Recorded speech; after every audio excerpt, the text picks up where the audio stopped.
Y nos ha sorprendido gratamente un reportaje aparecido en la revista Más Allá del excelente escritor Joaquín Albaicín, un hombre que sabe mucho del mundo del toro, que ha escrito libros fantásticos como Gitanos en el Ruedo o Diario de un Paulista, dedicado a ese monstruo del toreo, Rafael de Paula.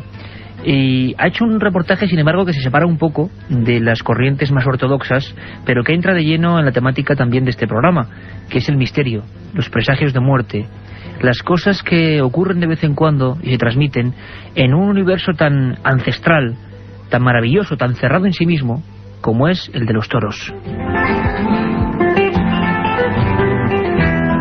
Toreros que adivinan su óbito, personas que sienten extrañas sensaciones justo en la tarde en que son corneados, subalternos dotados, vamos a llamarlo, de cierto gafe o de cierto sentido trágico, y que están siempre presentes en algunas malas tardes, o por ejemplo misteriosos personajes que aparecían en algunas barreras y que sobre todo obsesionaban a maestros de la talla de Manolete.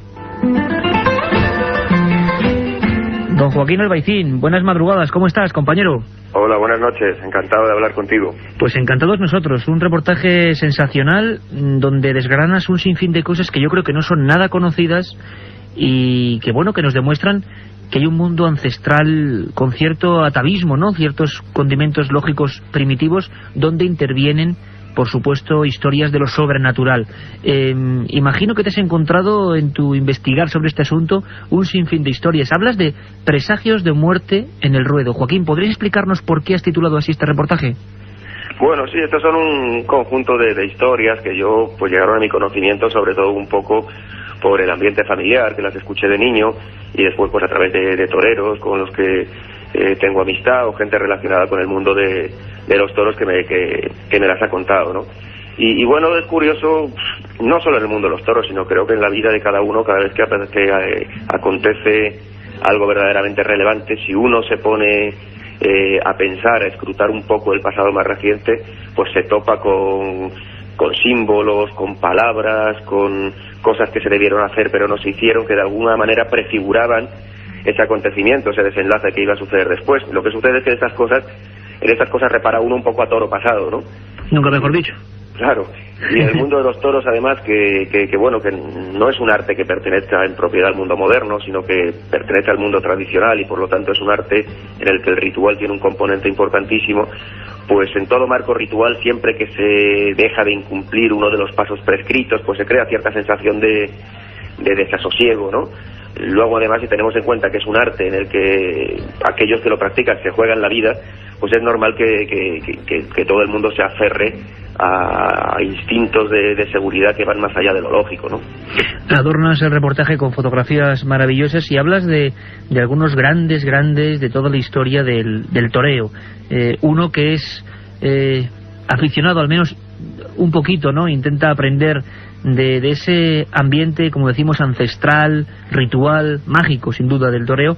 Pues ha ido a hablar mucho, por supuesto no lo vimos ni tú ni yo, de Joselito, uno de los grandes toreros de la historia que falleció en Talavera de la Reina al comenzar la década de los 20. Hay ciertos presagios en esta historia, tú lo utilizas como, digamos, entrante en el reportaje. ¿Qué ocurrió, Joaquín? Sí, bueno, el protagonista de esta parte del reportaje es, más que Joselito, Blanquet, que fue su peón de brega, y era uno de los peones pues más importantes de su tiempo. Y que se convertirá, como decíamos, en un habitual de las tragedias. Ahora nos lo vas a contar, ¿no? Sí, de alguna manera, porque Joselito lo llevaba siempre en su cuadrilla, y parece ser que bueno, el mismo día en que José toreaba en Talavera, estando en el patio de cuadrilla, ya a punto de salir a la plaza, pues Blanquet le comentó a Enrique el Almendro, primo de Joselito, que también banderilleaba con él, y le comentó: qué raro, estoy oliendo a cera, ¿no? Estoy oliendo a cera, o sea, algo mortuorio, ¿no? Algo que le recordaba algo, desde luego, relacionado con la muerte, quizás. Exacto, y parece ser que en toda la tarde, pues ese olor no se desprendió de su persona, y bueno, esa fue la tarde en que Joselito murió en Talavera, ¿no? Pero bueno, esto podría ser algo anecdótico si no fuese porque 2 o 3 años después, Blanquet iba en la cuadrilla de Manuel Granero, la tarde en que Poca Pena le corneó de muerte en Madrid, y justamente también antes de salir al ruedo en el patio de cuadrillas, Blanquet volvió a sentir ese mismo olor y se lo comentó a otro banderillero: estoy oliendo a cera, y claro, decía, esto en mí es muy peligroso, porque la última vez que olía a cera murió José, ¿no? precisamente esa tarde pues murió también Granero y bueno, a cuento de ello pues ya Blanquet se quedó bastante sugestionado, y porque él interpretaba aquel olor como el olor de la muerte. El olor de la muerte, Joaquín, pero además la cornada de Granero, que no fue una cornada cualquiera, ¿verdad? Que aquí en el Museo de Cera de Madrid la hemos recordado muchas veces porque es una de las muertes más espantosas de la historia del toreo, ¿no? Sí, fue una cornada especialmente cruel, porque bueno, fue corneado varias veces en el suelo y finalmente el pitón le entró por uno de los ojos, ¿no? Así que prácticamente lo destrozó. Y además, bueno, se dice que Blanquet incluso olió a cera, volvió a oler la muerte el día de su propio óbito, ¿no?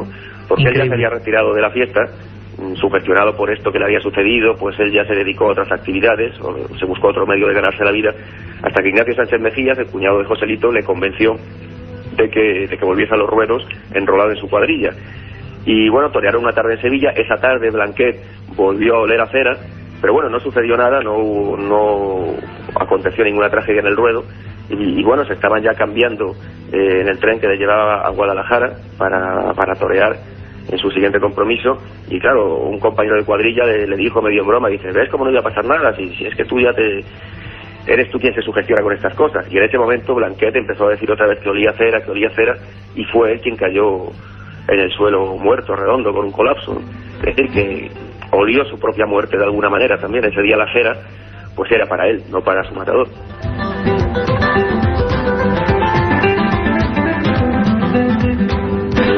Sencillamente de poner los pelos de punta, Joaquín, la historia de Blanquet. Exacto. Es algo realmente increíble, y que imagino que entre ese mundo cerrado, decimos, ese universo un poco hermético del toreo, pues claro, ¿cómo nos iba a sugestionar ese hombre, no? Claro.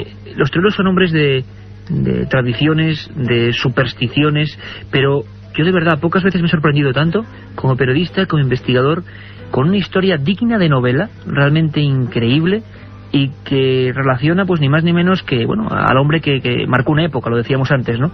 Manolete, que muere en la plaza de Linares en un mes de agosto trágico para el mundo de los toros, pero muy poca gente sabía pues su obsesión con otro extraño personaje, ¿verdad, Joaquín? Sí, esta es una historia además que yo nunca había leído en ningún sitio. Yo la conocía por tradición oral, y sí parece ser que en su última temporada, la de 1947, cuando volvió de México, y cuando ya Manolete pensaba pues retirarse al cabo de unos pocos festejos, pues parece ser que empezó a obsesionarse por la presencia siempre en el tendido del 10 de un espectador al que él no conocía de nada. Y esto era lo más llamativo, que él estaba obsesionado porque decía, bueno, ¿por qué me fijo yo en esta persona, no? Porque plaza a la que iba, plaza en la que veía a ese hombre sentado ocupando la misma localidad, era una persona además que, bueno, que no tenía ningún rasgo en especial por el que se destacara, nada que invitara a posar la mirada en él. Era un hombre de aspecto vulgar, vestido de una manera vulgar. Lo que diríamos todos un tipo normal. Exactamente, un hombre vulgar y corriente a más no poder, ¿no? Y bueno, lo único que podía llamar la atención en todo caso era que siempre ocupase una localidad tan cara, una persona pues que tampoco por su aspecto parecía un hombre pudiente, ¿no? Y bueno, Manolete incluso preguntó a los miembros de su cuadrilla, preguntó a su apoderado, a la gente de su entorno, oye, ¿sabéis alguien quién es este hombre? Porque este toreo en Santander y está en Santander, toreo en Vitoria y está en Vitoria, toreo en Barcelona y está en Barcelona.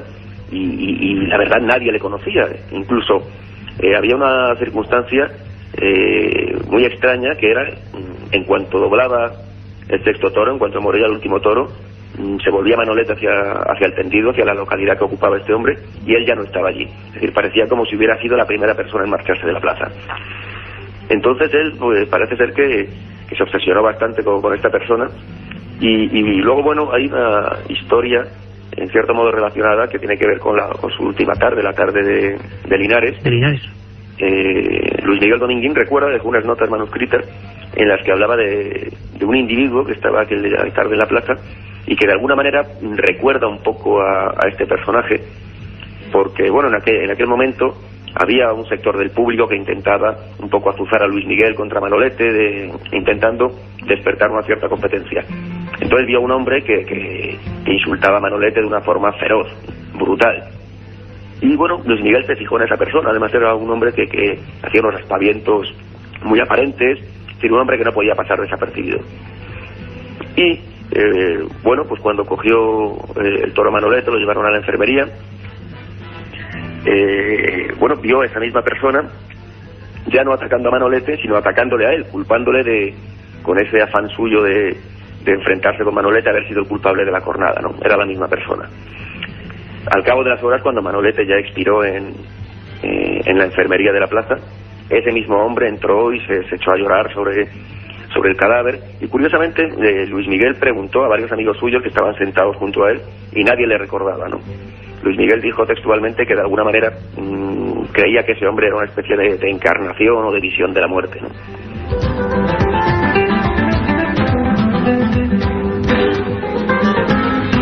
Y si te parece, Joaquín, incluso vamos a leer las notas que tú reproduces, esas notas de un hombre consternado por lo que estaba viendo, de Luis Miguel Dominguín, que decía más o menos así: de repente, desorbitado y casi a gritos, un hombre flaco se lanza sobre la cama y abraza el cadáver, se refiere al cadáver de Manolete. Monstruo, que nos has dejado. ¿Qué vamos a hacer ahora sin ti? Dice Dominguín, todo un misterio más, para añadir a aquella escena esperpéntica. Y concluye el torero, a veces he pensado que se trataba de la encarnación humana de la propia muerte.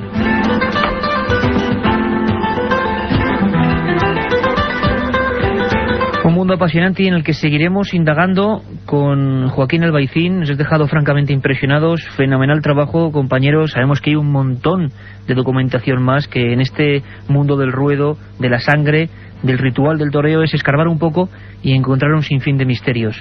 Pues mil gracias y de verdad, felicidades por un trabajo que consideramos excepcional y que desde luego a quien le guste el toreo y a quien no, le abre una perspectiva de lo misterioso que contiene este mundo. Un abrazo fuerte, Joaquín. Muchas gracias a vosotros y enhorabuena por el programa. Un viaje en busca del misterio. Milenio 3, en la SER.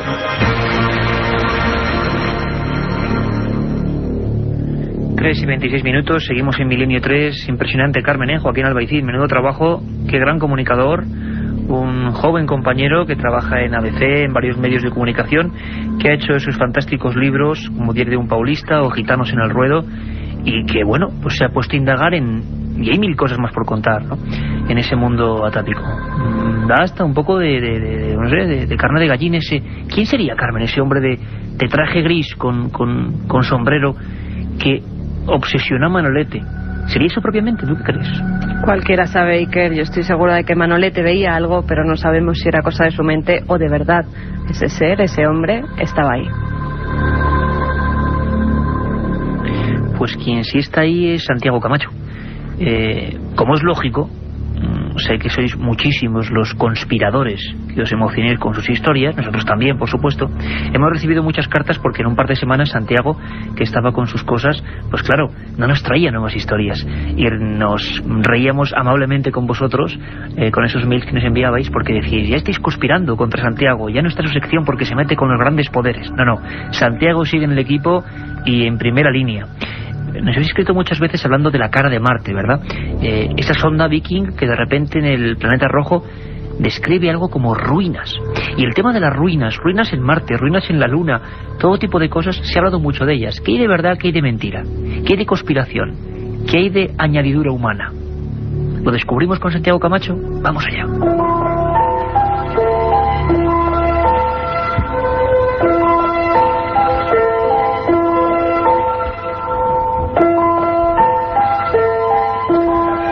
Ya hemos explicado en este programa, en más de una ocasión, las teorías que existen respecto a que la conquista de la Luna fue un simple fraude.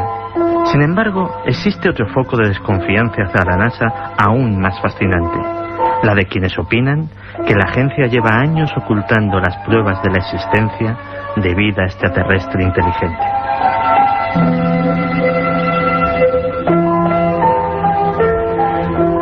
Estas teorías experimentaron un renovado impulso en el verano de 1996, cuando se anunció por parte de la agencia el descubrimiento en la Antártida de un meteorito que contenía microbios fósiles, un meteorito procedente de Marte. A partir de aquel entonces se hizo popular en el mundo la figura de Richard Hoagland, un divulgador científico que trabajó para la CBS durante el proyecto Apolo y que afirma, ni más ni menos, que existen restos arqueológicos tanto en la Luna como en Marte.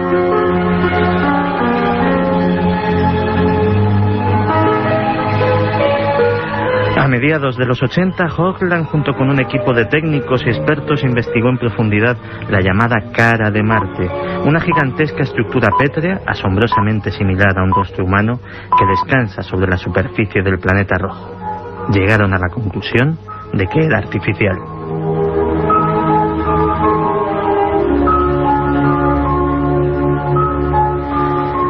Pero la cara de Marte ya había subido a los altares de la conspiración en 1976, al ser fotografiada por primera vez en la 35ª órbita del Viking 1.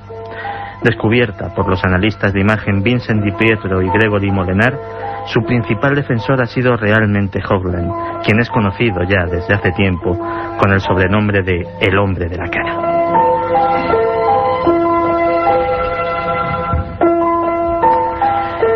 En su libro sobre las ruinas de Marte, no solo habla de la famosa cara, sino de todo un conjunto de restos arqueológicos, pirámides incluidas, capaz de hacer palidecer las glorias del antiguo Egipto. A su alrededor, Hoagland ha creado también una verdadera industria del merchandising, con gorras con la cara de Marte, tazas de café con la cara de Marte, pegatinas, esculturas, pósters y una de las páginas web más vistas de Internet.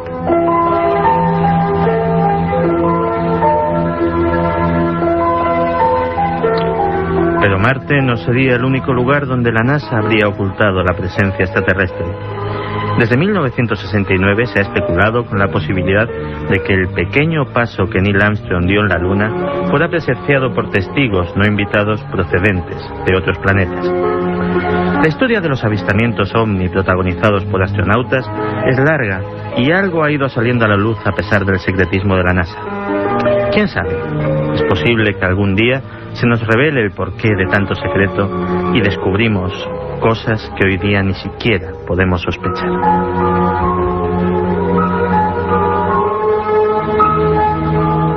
Un viaje en busca del misterio.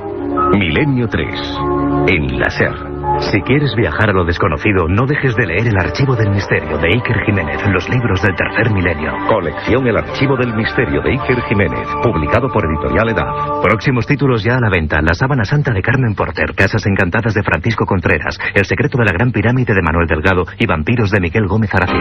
La otra realidad. Milenio 3, en la cadena SER. Estamos de aniversario, aunque ya se ha pasado. Empezamos un 1 de junio, un 1 de junio del 2002. Hoy estamos a día 2, ni más ni menos. Y además de el nacimiento de Milenio 3, siendo un poco así presumidos, en broma por supuesto, pasaron muchas más cosas en este gran disco duro, que es la historia del hombre. Tal día como hoy, en 1605, aparece la primera edición del ingenioso hidalgo Don Quijote de la Mancha.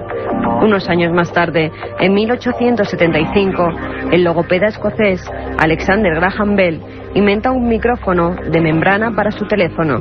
1908, una real orden prohíbe la actuación de las mujeres en la lidia de toros. Hoy hemos hablado de toros, Iker. Era de rigor ponerlo.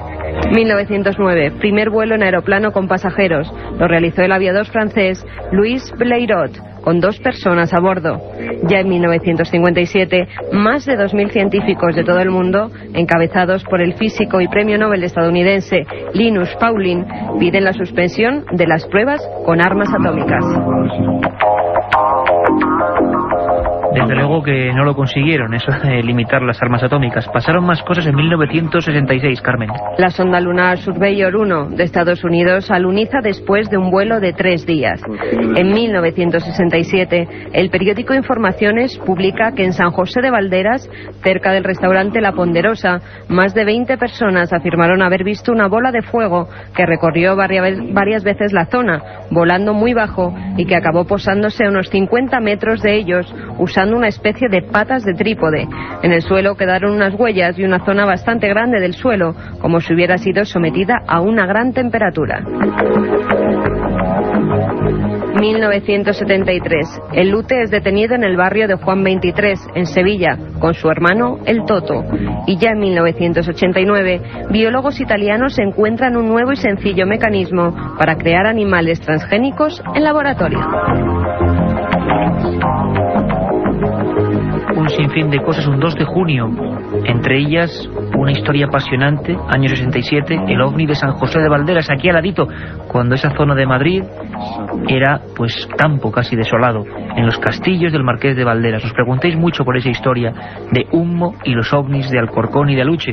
Lo contaremos con todos los documentos. Pero si ahora, si os parece, si os viene bien el plan, a estas horas de la madrugada, cogemos la mochila, cogemos la cámara del alma y el micrófono que recoge los sentimientos y vemos eso que es transcurrir la vida y el misterio, en definitiva la radio, Milenio 3. Carlos Barroso se ha marchado a Haití, ni más ni menos, y nos va a contar cosas.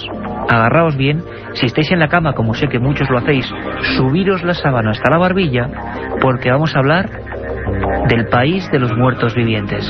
Milenio 3, periodismo de lo desconocido, en la SER. Haití se encuentra en la parte occidental de la isla española, el lugar descubierto por Cristóbal Colón el 12 de octubre de 1492. En 1697 España cedió a Francia ese territorio formado por cadenas montañosas y llanuras en el centro, que se abren hacia el mar protegidas de los vientos alisios por numerosas elevaciones. El café es su principal producto de exportación. El territorio está fuertemente desforestado y la erosión es uno de los grandes problemas que amenazan el terreno. Con una población mayoritariamente rural y con pocos recursos energéticos, la madera es una de las principales fuentes de calor, lo que provoca un aumento de la tala de árboles. La mayor parte de la población, más del 90%, desciende de africanos. Pero Haití es un país donde lo oficial no casa mucho con lo que la población lleva a la práctica. Dos asuntos pueden servir como ejemplos. El idioma oficial es el francés, pero la mayoría habla el creol, una lengua que mezcla el inglés, el español y el francés antiguo con elementos africanos. La religión oficial es el catolicismo, pero la práctica del vudú está muy extendida.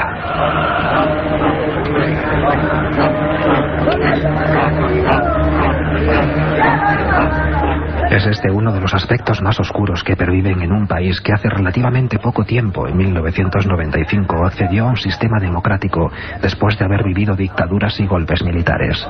El vudú evoca en Haití un mundo de misterios y rituales en los que se mezcla de manera siniestra la creencia cristiana con antiguas prácticas africanas. Un mundo en el que la magia negra, los cánticos, los bailes y el sonido de los tambores se mezclan en una interminable muestra de irracionalidad. Los Hungan, o brujos que dominan las técnicas del vudú, son los encargados de planificar los rituales. Ellos ofrecen sacrificios de animales, fabrican las muñecas de trapo en las que se clavan alfileres para provocar el dolor a la persona que representan, y dominan las técnicas de zombificación, con las que controlan totalmente la voluntad de las personas sometidas.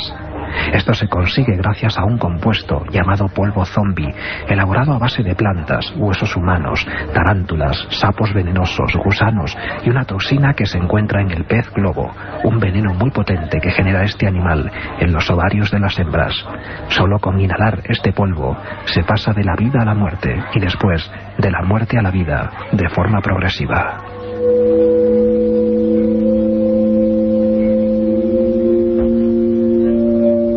La zombificación, algo insólito e inexplicable para la ciencia, es un hecho todavía hoy en el país. Bien, es verdad que antaño la existencia de los muertos en vida estaba más extendida, pero los casos constatados son relativamente recientes. En 1962, Clarivius Narcís comenzó a sentirse mal de manera inexplicable. En el hospital, sin apenas poder respirar, sus constantes vitales fueron apagándose poco a poco. Clarivius pudo oír cómo los médicos daban el pésame a su hermana que le acompañaba, cómo le cubrían con una sábana, cómo le introducían en el ataúd mientras sus familiares lloraban, y sobre todo, cómo la tierra caía sobre la tapa de su ataúd.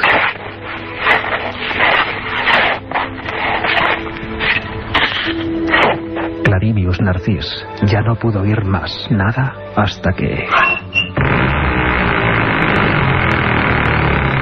se descubrió de pie, junto a su tumba, en un estado parecido al trance. Mientras dos hombres volvían a llenar su tumba de tierra, otro le ataba las manos y le conducía a una granja, donde pasó a formar parte de los esclavos que trabajaban en ese lugar. Así permaneció durante 2 años, hasta que su amo dejó de administrarle narcóticos, lo que le hizo regresar a la realidad junto con todos los demás zombies.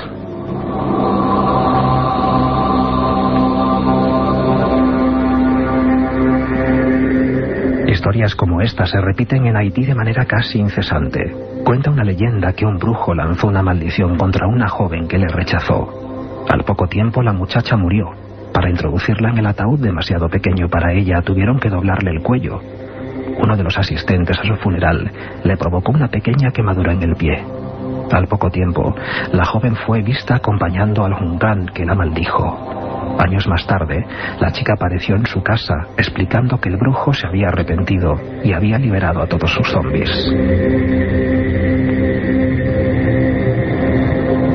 En Haití no es difícil encontrarse tumbas abiertas en los cementerios y ataúdes reventados por doquier.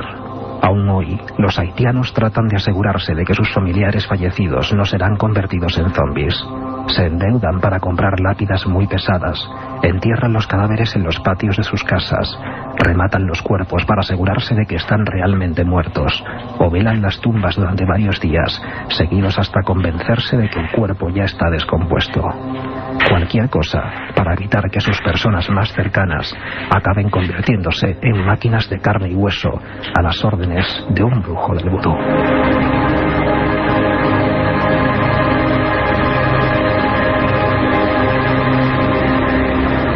Un viaje en busca del misterio.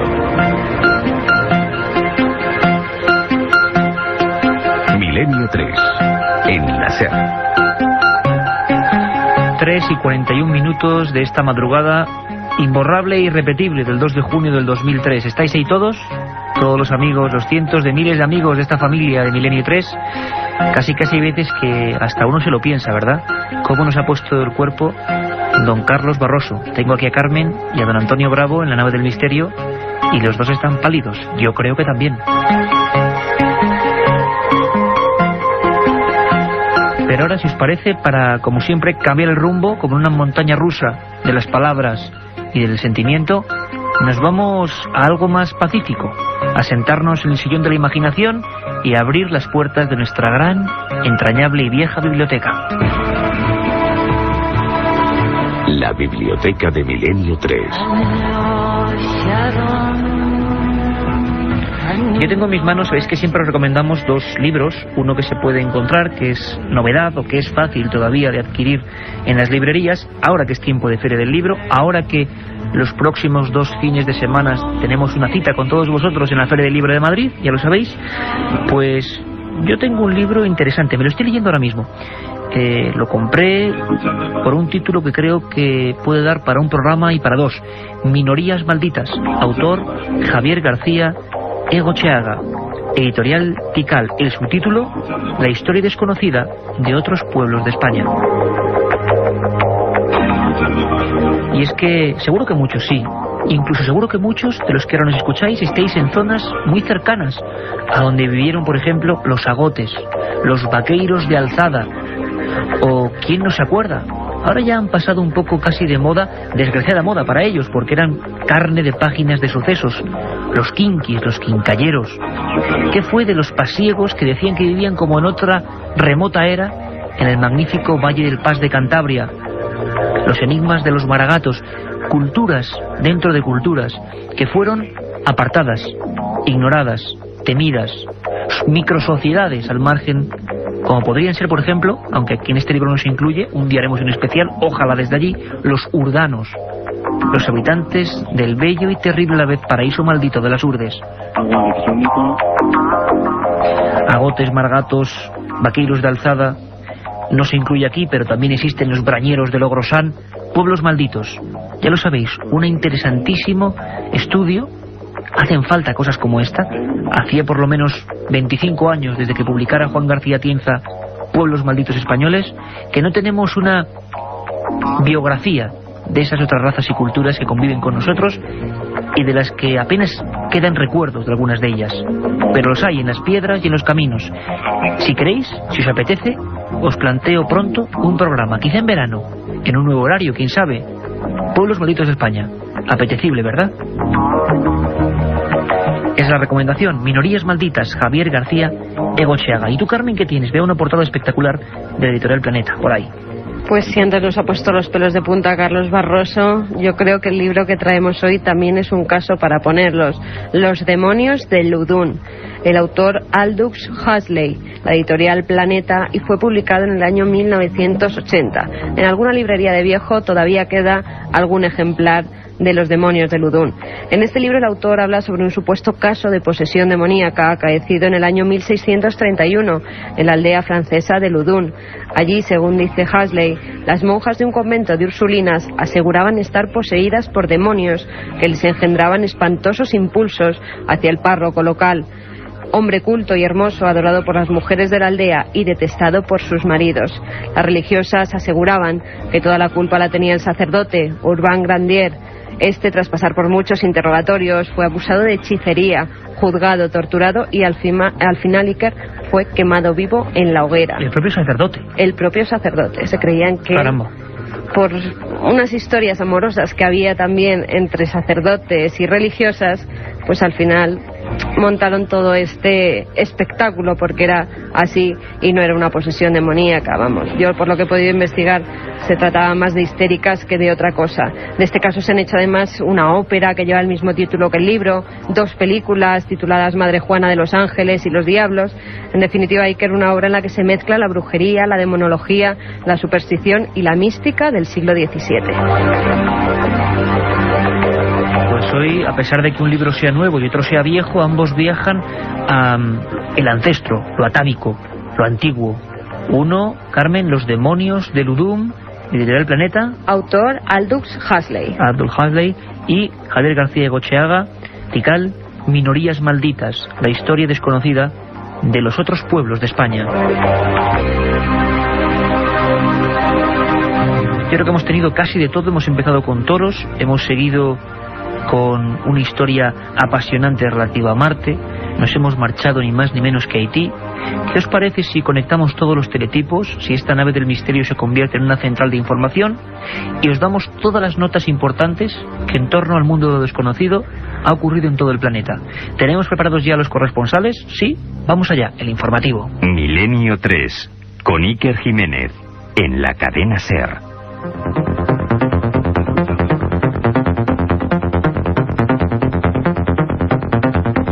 Y es que hay noticias, bueno, interesantísimas, incluso a nivel histórico. Hablábamos hace un tiempo, Carmen, de los restos de Cristóbal Colón, ni más ni menos. Ahora se añade al misterio los restos de su hijo Hernando.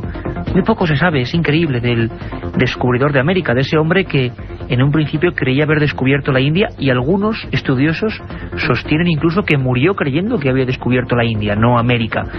Bueno, ¿qué pasa con los restos de Cristóbal Colón, atentos todos, y de su hijo Hernando, Carmen? Especialistas del Departamento de Medicina Legal de la Universidad de Granada exhumarán hoy los restos de Cristóbal Colón y de su hijo Hernando Colón, que se encuentran en la Catedral de Sevilla, para aclarar su autenticidad. El director de la investigación, el profesor José Antonio Lorente, dice que tras una primera identificación mediante el análisis genético del ADN de los huesos de Colón y su comparación con los de su hermano, su hijo o de otros parientes, se procederá a la investigación secundaria, que podría confirmar la hipótesis de que el descubridor era hijo del príncipe de Viana. Por su parte, el historiador Marcial Castro afirmó que esta prueba servirá para demostrar si el almirante está enterrado en Sevilla o, por el contrario, en el Faro de la República Dominicana, donde hay otra tumba en la que se dice que está enterrado el navegante. Y es que el enigma de Colón, bueno, daría, yo siempre sabéis que es mi eterna cantinela, para otro programa. Llevamos casi 100 programas, creo que este es el 91, y no hacen más que surgir temas. Es maravilloso, el enigma de Colón. Yo os propongo, si os parece, otra propuesta, ¿vale? A todos vosotros. Antes de Colón, dicen que, por ejemplo, un vikingo terrible, Erik el Rojo, fue el primero en llegar de Groenlandia a América, el primero en pisar esa terra incógnita. ¿Será verdad? ¿Será mentira? Os propongo ese programa, ¿lo aceptamos? Vamos allá. Pero hay noticias, y noticias bien contrastadas, con corresponsales de la cadena SER desde el lugar de los hechos, como va a ocurrir ahora, que nos dejan un poco consternados, ¿no? A veces la realidad supera cualquier ficción. En Argentina, escuchad bien, afirman haber captado señales no del espacio, Carmen, sino del interior de la Tierra. Dos científicos argentinos aseguran haber captado señales radioactivas y niveles de electricidad provenientes de la profundidad de la Tierra, en una zona de la precordillera de los Andes, donde frecuentemente se producen avistamientos de objetos volantes no identificados. Nos lo cuenta la corresponsal de la SER en Argentina, Isabel Cuevas. Dos científicos argentinos han captado señales electromagnéticas que emanan de la profundidad de la Tierra en una zona de la precordillera de los Andes, donde testigos dicen haber filmado ovnis introduciéndose en las montañas. Omar Gese y Jorge Milstein consideran que las microondas registradas a cerca de 3.000 metros de altura, cerca del Nevado de Cachi, en el noroeste argentino, no son originadas por causas naturales, sino por tecnología que escapa al conocimiento humano.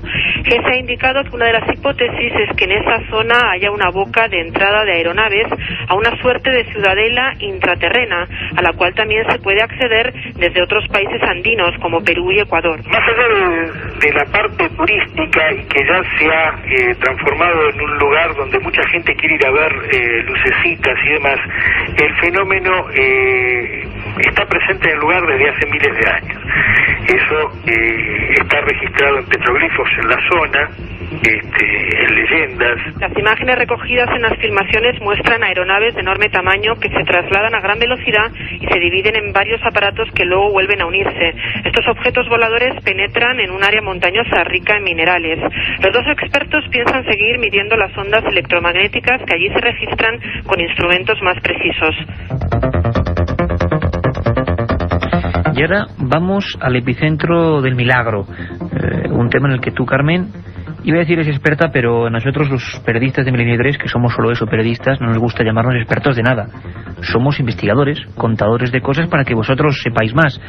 Pero es que es uno de tus temas preferidos. Hace menos de un mes hicimos un especial sobre misterios de la Iglesia y parece que hay un nuevo misterio de la Iglesia, en esta ocasión en Chile, porque carabineros de ese país han notificado, ni más ni menos que al Vaticano, el presunto milagro por la intercesión de un sacerdote. Una especie de amalgama extraña que nos parece de otro tiempo y que ha pasado ahora mismo, Carmen. El director general de Carabineros de Chile, Alberto Cienfuegos, viajará hasta el Vaticano para dar conocimiento de un presunto milagro que ha salvado a uno de sus agentes. El sargento Luis Pezzo Matamala, mientras estaba de servicio, fue alcanzado por una bala que se alojó en su cráneo. Tras ser trasladado al hospital, los médicos aseguraron que sufría daños cerebrales irreversibles y mortales de necesidad.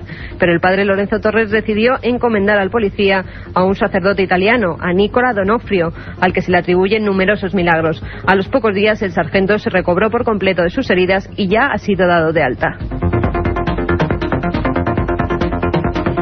Y es que uno nunca deja de sorprenderse, esta maravillosa y mágica, a veces trágica también vida. Yo hace poco, Carmen, leía un libro de un gran periodista que ya no está, uno de esos grandes reporteros del diario Pueblo, era Felipe Navarro Yale, que hablaba de qué bonito es cada día salir ahí fuera a contar lo que hace nuestro hermano, el hombre. Y es que el hombre, nuestro hermano, tiene la capacidad de hacer lo peor y lo mejor. Por ejemplo, de agruparse en una asociación arqueológica y hacer descubrimientos apasionantes como los que ha ocurrido ahora mismo en Barcelona, que han hallado restos de una gigantesca batalla que permanecía ahí en el subsuelo, ¿verdad, Carmen? Arqueólogos del Museo de Mataró han encontrado en la cueva dos Ríos más de 25.000 huesos humanos que pertenecen a guerreros muertos en una batalla prehistórica. Todos los detalles nos los trae la corresponsal de la cadena SER en Barcelona, Cristina Crespo. Los arqueólogos del Museo de Mataró en Barcelona han hecho público ahora el informe sobre el descubrimiento de 25.000 huesos de hombres de la prehistoria, un descubrimiento que se hizo en 1995 gracias a unas obras de construcción. Los huesos pertenecen a cerca de 200 individuos del tercer milenio antes de Cristo que, según las investigaciones llevadas a cabo por los expertos, habrían muerto en una importante batalla. Entre los restos hay tantos de hombres como de mujeres y junto a ellos se han encontrado hasta 80 puntas de flecha de sílex que se lanzaban con arco. El director del Museo de Mataró, Carles Marzada, explica así el descubrimiento. El descubrimiento que en este momento hizo personal del museo fue una cueva donde, al iniciarse la excavación, apareció una cueva sepulcral. Tuvimos la suerte que pocos años después de construirse, se hundió la entrada y eso preservó el interior.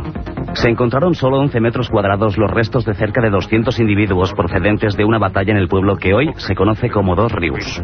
D'una batalla que va haver-hi en aquella època en el poble que avui té el nom de Dos Rius. Los restos encontrados han permitido saber que se trataba de una comunidad que residía en Dos Rius, a unos 10 kilómetros en el interior, en el verano, y que en invierno viajaba hasta la costa. Lo que no se ha podido determinar es qué pudo provocar una batalla tan importante como para que murieran cerca de 200 individuos. Enigmas, como decimos, del hombre. Ese hombre que, como decimos también, se comporta de las formas más diversas. Fíjate, Carmen, 13 miembros de una secta arrestados en China y por una causa que me parece terrible y desagradable. 13 miembros de la secta de inspiración cristiana Mentui fueron arrestados en la provincia de China de Hunan por proselitismo, por aprovecharse de la epidemia de neumonía atípica. Terrible, Iker. Al parecer, los líderes hacían creer a sus adeptos que solo los seguidores de su movimiento se salvarían de contraer la enfermedad. Menuda forma de utilizar, como siempre han hecho las sectas, o muchas de ellas, ¿no? No hay que culpar a todas, pero como han hecho la inmensa mayoría de ellas, de cualquier sentido y religión, aprovecharse de los miedos, de los terrores, sobre todo de la ignorancia. Solo hay una forma de luchar contra las sectas y contra la ignorancia, que es intentar entre todos, pues, saber un poco más. Y ahora, si os parece, vamos ya con los mails, lo que nos habéis enviado durante todos estos últimos días a milenio3@cadenaser.com. Carmen, tienes ahí un buen fajo de papeles, cada uno de ellos con una pregunta, con una historia, con una crítica a veces. Antes de nada, si te parece, por si acaso, porque hemos seguido recibiendo hasta ahora mails de gente que no ha podido apuntar las fechas. ¿Te parece y os parece que lo repitamos? Vamos a repetir, de la no hay Feria del ningún Libro. problema. Vamos allá, estamos a vuestra disposición. Iker Jiménez estará firmando en la Feria del Libro de Madrid el sábado 8 de junio en la caseta 87, el 14 de junio en la librería Salamanca en la caseta 367 y el domingo 15 de junio en la caseta 47. Por mi parte, yo estaré el sábado 14 de junio, todo es por la tarde, de 6 a 9 de la noche, estaremos dispuestos para todos y estaré en la caseta número 87. Y además los amigos del Archivo del Misterio, como Manuel Delgado o Francisco Contreras, estarán creo que también los viernes incluso, es decir, de viernes a domingo. Si os dais un garbeo por la Feria del Libro, será un placer pues que parte de este equipo de personas que está a vuestra disposición, como decimos, y que quiere informar lo mejor posible, y bueno, estrechemos vuestras manos y compartamos un momento de cultura y de amistad y nos veamos los rostros. Vamos allá, Carmen, ¿qué nos han escrito, qué nos han dicho? Ante todo, Iker, dar las gracias a todos los amigos de Milenio 3 que nos han felicitado. Sin ellos no hubiera sido posible que cumpliéramos este año y pensamos compartir con ellos muchos más si nos dejan.